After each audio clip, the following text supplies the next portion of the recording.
Paz do Senhor, braços fortes. Como vocês estão aí? Por aqui estamos firme e forte pela graça do Senhor Jesus. E hoje estamos aqui novamente. Eu, Diego, nosso pastor Paulo, reunidos aqui para derramar o que temos aprendido aí. E hoje a gente está retomando o livro, né, de 1 Timóteo. Nós tínhamos dado uma pausa nele para falarmos aí no último vídeo que liberamos sobre motivo de todas as coisas, né? Que a Ele toda honra e toda glória, Jesus Cristo. E Ele é o motivo de tudo isso. Inclusive, Ele é o centro também do livro de 1 Timóteo. Tanto que o livro de 1 Timóteo, ele é o apóstolo Paulo batendo firme ali para falar o que é Jesus e o que ele viveu aqui e o evangelho que é ele, contra o que os judeus aplicavam ali na lei mosaica. Então vamos começar aí, vasos. A paz do Senhor, braços fortes, varões valorosos de Jesus. Hoje estamos aqui com o livro de 1 Timóteo. Fique ligado que nós iremos falar de 1 Timóteo, 2 Timóteo e Tito. São a trilogia de um sacerdócio de Deus dos homens na terra. Então hoje, o 1 Timóteo, estaremos aqui ministrando sobre a sua vida. E eu tenho certeza que todos vocês já leram 1 Timóteo inteiro, né, Paulinho? Porque 1 Timóteo Não é possível, são né, Diegão? 6. 6 capítulos, Seis que não é nem capítulos. 6 capítulos. Se fosse Salmo 119, tudo bem, né? Mas não, é 1 Timóteo. São 6 capítulos poderosíssimos, né? São poderosos. Tem capítulos ali que um versículo pode tomar um dia inteiro de você ajoelhada ali, recebendo o Espírito Santo e derramando na sua vida. Aleluia. Tão forte que Então, é na vida do homem, né? Na vida do homem de Deus. É poderoso. E aí, nós estamos aqui hoje para ministrar poderosamente sobre as vossas vidas e também nós estamos recebendo. Que a presença de Deus aqui, ela se faz real. Meu corpo se arrepia da presença do Senhor neste lugar. Então vamos para o nosso estudo. 1 Timóteo, nós aqui queremos, através da graça de Jesus, o capítulo 1, apóstolo Paulo, ele descreve para quem? Para quem, Diego, que apóstolo Paulo descreve? Melhor dizendo, para qual igreja apóstolo Paulo descreve o 1 Timóteo? 1 Timóteo, Paulinho, apóstolo Paulo, ele escreve essa carta poderosa para Timóteo levar para a igreja de Éfeso. E ele dá algumas instruções para Timóteo do que ele deve tratar e do que tem acontecido na igreja de Éfeso, né? Ele dá direcionamentos para o seu discípulo, né? Que ele cria realmente como um filho espiritual, que é Timóteo. Então, 1 Timóteo 1, ele já começa realmente falando para Timóteo do que tem acontecido ali, dos falsos profetas que têm se levantado ali naquela igreja, trazendo o evangelho diferente, o evangelho que não é o evangelho que Paulo levou ali no primeiro momento e que ele vive isso, né?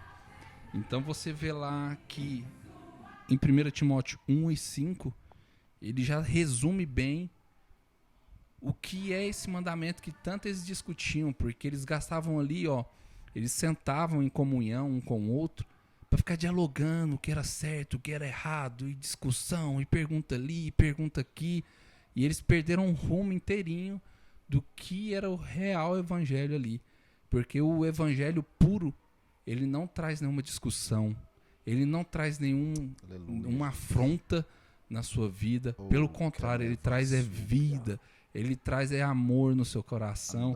Então no 1:5 ele fala, ora, o fim do mandamento é a caridade de um coração puro, de uma boa consciência e de uma fé não fingida. Então ele já adentra falando do fruto desse evangelho que Cristo veio pregar aqui. Diferente do que era o reflexo da lei mosaica que eles viviam, que eles estavam misturando ali. Então o capítulo 1 ali, ele abrange bem, explicando tudo a lei, né? Que vocês sabem que Paulo era doutor da lei, ele tinha ali total posição para poder falar o que era a doutrina da lei, porque era o que ele vivia antes, né? E Deus foi lá e chamou ele para viver o evangelho de Cristo e se apresentar para a vida dele, é a qual ele vive lutando essa briga no coração dele, para trazer a verdade ali para a igreja de Éfeso ali. E logo em seguida que ele entra em toda essa discussão, falando da graça que superabundou acima dessa lei, ele adentra quando ele abrange isso tudo com o amor e o evangelho correto no capítulo 1, ele entra logo no capítulo 2 falando de coisas poderosas também, e o Paulinho vai adentrar um pouquinho aí do capítulo 2. E o interessante, né, presbítero Diego, que assim, quando nós olhamos para que Paulo escreve para o jovem Timóteo, alguns vão falar assim que apóstolo Paulo escreve para um jovem qualquer. E quando você vai entrar profundamente, você descobre que Timóteo ele não era um ancião, ele era um jovem. E o que me chama a atenção é o poder da autoridade de Deus sobre a vida de Timóteo. Ele, sendo jovem, foi colocado sobre a vida dele uma autoridade para falar sobre os anciões, para falar sobre os mais velhos, os mais novos. Então, hoje aqui, varões valorosos, não se preocupe qual é a sua idade, mas saiba que Deus já determinou autoridade sobre a sua vida, poder sobre a sua história. Amém. Porque isso, se formos olhar, é o que nós vivemos hoje, Diego. Falsas profecias para agradar o ego, homens corrompendo a palavra de Deus para agradar um ou outro, distorcendo a palavra de Deus. Então a carta de Timóteo é o apóstolo Paulo falando assim: Timóteo, vai, porque esse não é o evangelho genuíno de Jesus. Porque eu antes vivia a lei, mas agora eu vivo a graça na lei. Então é isso que é poderoso. E o capítulo 2, como você diz, ele é o quê? Ele é o capítulo da oração de um sacerdote. Como que um homem tem que orar? Como que um homem tem que se pôr em oração? E ele diz assim: exorto, pois antes de tudo, que façam súplicas, orações, intercessões e ações de graças por todos os homens. Aleluia. Então o apóstolo Paulo ele chama a atenção e ele faz o que, Diego? Ele fala assim: homens, acorda, desperta, igreja, porque esse não é o evangelho genuíno. Mas no versículo 2 ele faz algo lindo: ora, porque através da oração você, eu, Diego, teremos dissegmentos para discernir o que é e o que não é de Cristo. E o interessante, né, Paulinho, porque se realmente você entende o valor da cruz de Cristo sobre a sua vida e a sua identidade e o poder desse evangelho, a oração, ela é um reflexo disso que você está vivendo, e você começa a entender o poder que a oração tem sobre a sua vida, sobre a condição, sobre o que acontece, sobre a sua nação, sobre a sua família. A oração ela é tão poderosa, né, que ele pede para você orar pelos reis, pelos seus governantes, para você ver o alcance que tem o poder da oração. Ela vai onde você nunca foi. Aleluia. Você não teve oportunidade de entrar no gabinete presidencial para conversar com o presidente, mas a sua oração chega lá. A sua oração muda a nação. A sua oração ela muda a situação.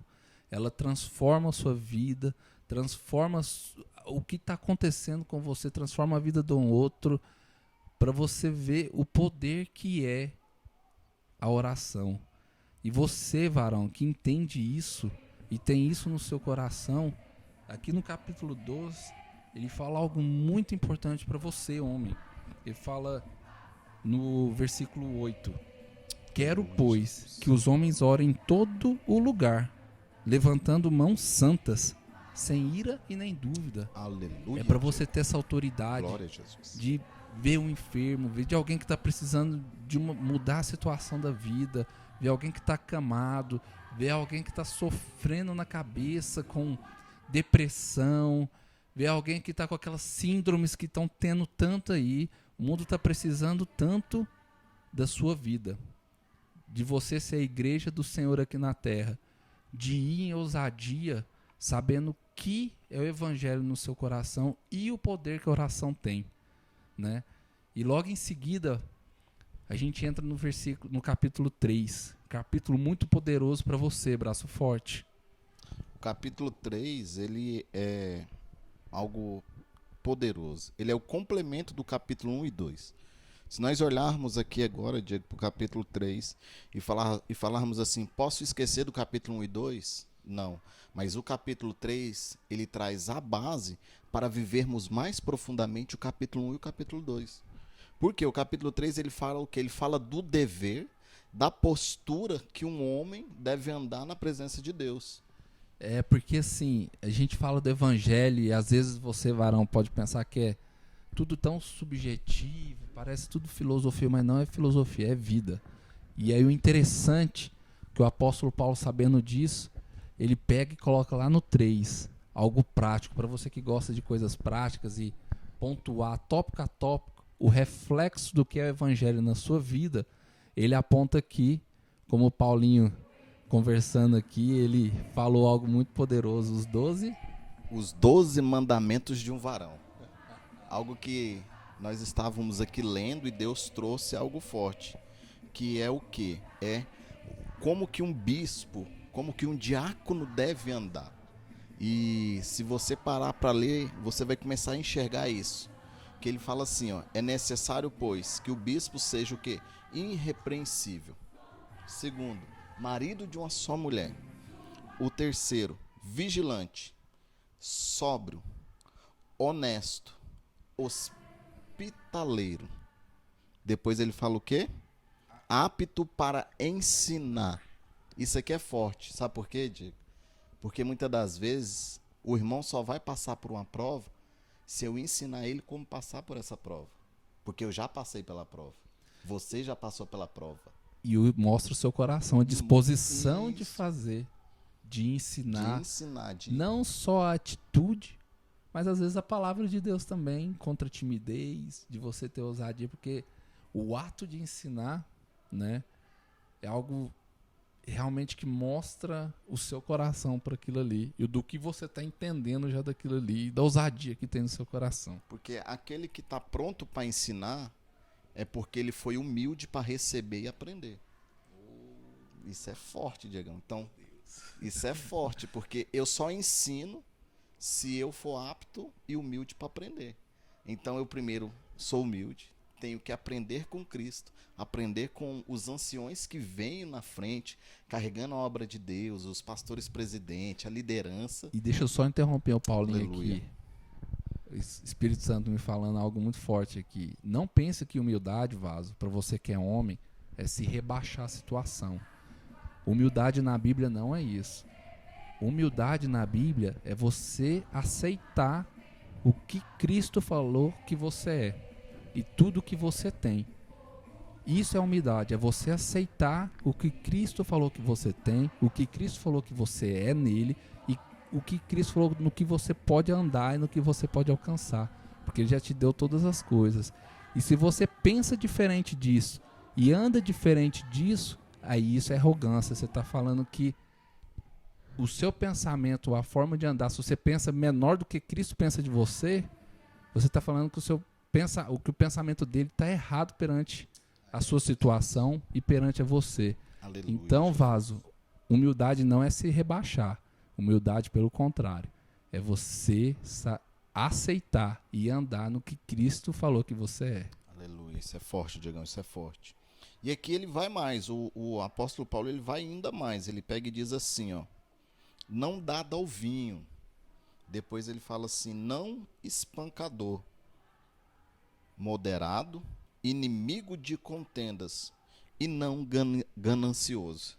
Então, esse aqui é os mandamentos que apóstolo Paulo descreve, fala assim, você que quer viver uma vida plena com Jesus, você varão, quer ter um episcopado, quer ter uma vida pastoral, uma vida de diácono, uma vida de presbítero, desde auxiliar até o pastoreado, você tem que viver o livro de 1 Timóteo, por completo na sua vida, porque através disso, você vai fazer o quê? Vai dominar em todas as áreas. E aí ele vai mais. E ele diz assim: olha só como é poderoso isso aqui. Ele fala sobre governo, Diego, agora. Ele vai falar sobre governo. Ele traz todo esse versículo, ele dá aquela pincelada e fala bem assim: não adianta o homem que não governa bem a sua casa. Não vai conseguir governar a sua igreja. E ele diz assim, ó, que governe bem a sua própria casa, tendo seus filhos sob disciplina com todo o respeito. Pois, se alguém não souber governar sua própria casa, como cuidará da igreja de Deus? E entra no que nós conversamos ainda agora, Diego, sobre a doutrina que nós vivemos debaixo do nosso pastor presidente Amadeu Garcia e da nossa pastora presidente, pastora Letícia, que é o quê?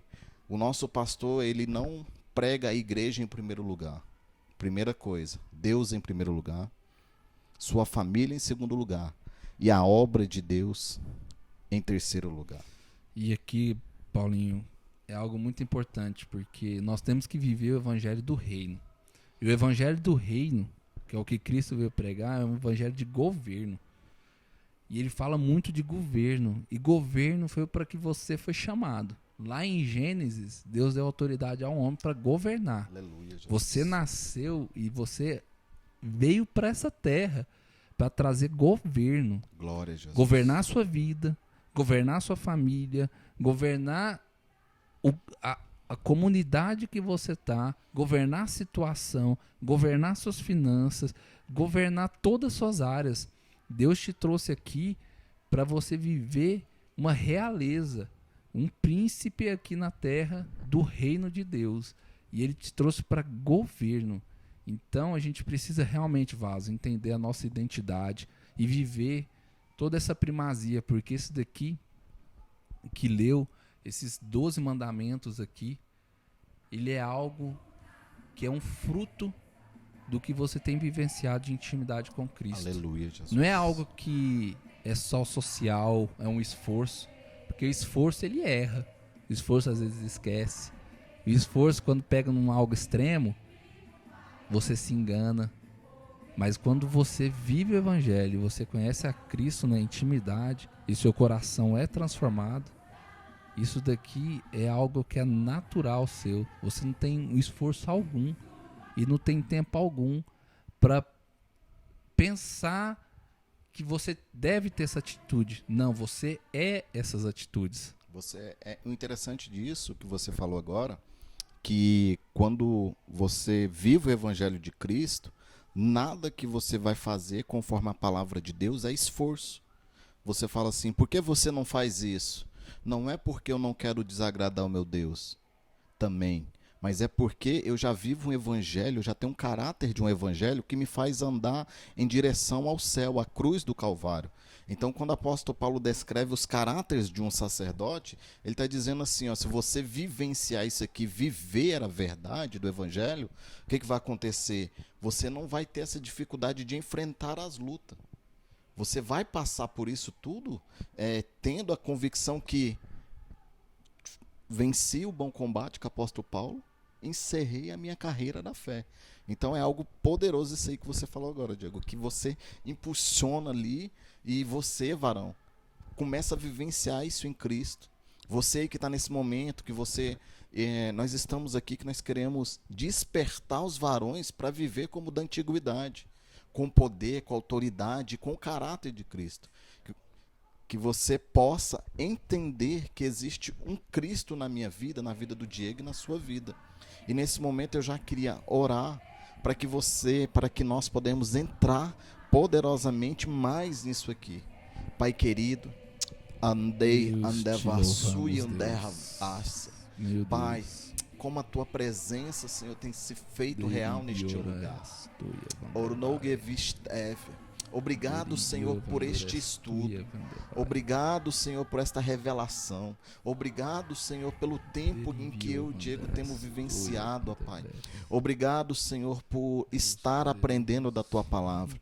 Obrigado, Senhor, por este varão, por este homem, Pai, por este cristão que irá, ó meu Senhor Jesus, essa pessoa que necessitar, ó Pai, vai ver esse vídeo.